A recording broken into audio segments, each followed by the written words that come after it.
ये बात सही है कि आप नरेंद्र मोदी के सबसे बड़े क्रिटिक हैं। पार्लियामेंट में, पार्लियामेंट के बाहर आपकी तकरीरों में बहुत सुनाई देता है। लेकिन नरेंद्र मोदी के जो विरोधी बाकी नेता हैं वो उस पर यकीन नहीं करते।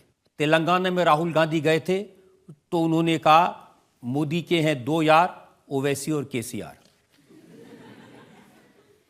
तो मेरा मानना यह है कि मोदी का है यार, वो है राहुल गांधी। मैंने कहा था ये ओवैसी मध्य प्रदेश में नहीं था, ओवैसी छत्तीसगढ़ में नहीं था, कैसे जीत गए वहां पर? आपने जिताया, आपने सौदा कर लिया क्या मोदी से? एक दिन आप सर एक प्रोग्राम ऐसा करिए कि मैं यहाँ कटहरे में बैठे रहूं और वहां पर ये तमाम मेरे दूसरे पार्टी के विरोधी खड़े हो जाए, बैठ जाएं। मैं आपको बता रहा हूं 10 मिनट नहीं बैठ पाएंगे मेरे सामने लोग। 306 सीट पर बीजेपी जीतती है और हम लड़ते हैं सिर्फ 3 लोकसभा की सीट।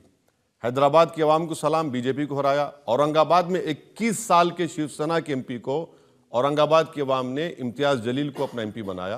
किशनगंज लड़ते हैं, किशनगंज में हम 3 लाख वोट लेते हैं। कांग्रेस का उम्मीदवार 3.5 लाख वोट लेता है, एक ही सीट जीती है गठबंधन।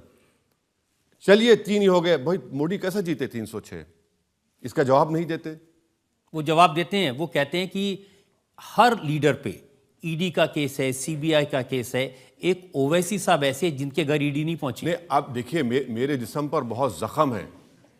मेरी आदत नहीं है कि मैं दिखाता रहूं कि मेरा जख्म यहाँ है, मुझे यहाँ मार लगा, मुझे यहाँ मार लगा।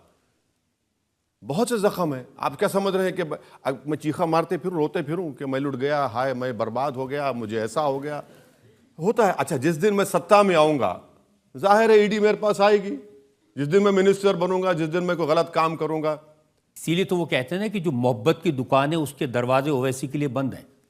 अरे भाई सर बहुत अच्छा है। मैं तो कह रहा हूं कि वो दरवाजा बंद ही रहे हमेशा के लिए। गरीब का दरवाजा तो मेरे लिए खुला है, जो इंसाफ पसंद है उसका दरवाजा मेरे लिए खुला है। जब दिलों में हम आ चुके हैं तो ये अब उसका क्या करना है? देखिए, इसका असर ये है ना कि मोदी के खिलाफ जो अलायंस बना है उस अलायंस में तो आपको जगह नहीं है। नहीं, पहले ही ऐलान हो चुका था, फरमान जारी हो चुका था, फरमान जारी हो चुका था कि ओवैसी को अलाउ नहीं किया जाएगा। ये एलीट क्लब है भारत के सेकुलर चौधरियों का। तो मैं क्या करूं? मैं तो ट्विंकल ट्विंकल लिटिल स्टार हूं, मैं कहां जाऊं वहां पर? तो मैंने जिंदगी में यही सीखा है कि आपको दरवाजा तोड़कर घुसना पड़ेगा। मैदान ऐसा ही बनाएगा, जाएंगे। नहीं बुलाना चाहे तो मैं क्या करूं? मगर एक बात